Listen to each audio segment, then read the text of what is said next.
Okay, I just learned an amazing teaching about Purim.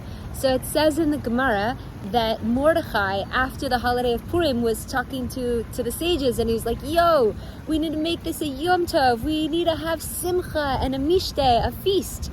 And they were like, okay, cool. So we'll have Simcha and we'll have the feast, but not a Yom Tov. And it says in the Gemara and Megillah that the Jews, these were their sentiments, that they didn't want to make a Yom Tov out of Purim. But it's like, what? What do you mean? Jews in 127 provinces were set to be killed and to die, and now they're not, and there's this great salvation, and you don't want to make it a Yom Tov? So what's going on?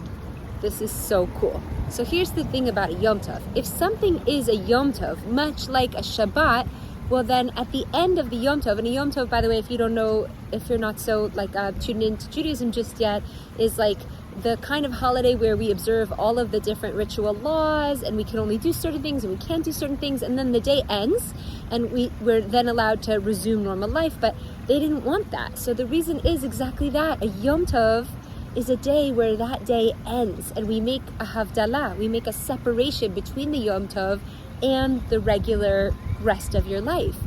But the Jews realized that Purim was so close to their hearts, they were so attached, it was such a part of their essence, and I'll explain what that means in a second, that they said it can't be a Yom Tov, because if it's a Yom Tov, there has to be a Havdalah and it has to end. And Purim never ends.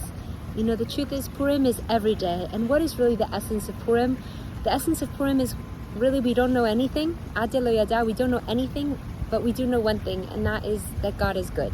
So this is why the Gemara explains, and also the mystics, then the Mikubalim, continue to explain that Purim is not a Yom Tov, because if it was Yom Tov, we'd have to have a Havdalah, there'd have to be a separation, but Purim is never separate from us. We carry the joy, the levity, and the trust in God, and trusting that everything is good with us, please God, every single day through our lives. So looking forward to Purim, good Purim to you, and now you know that super cool fun fact. Thanks for learning with me.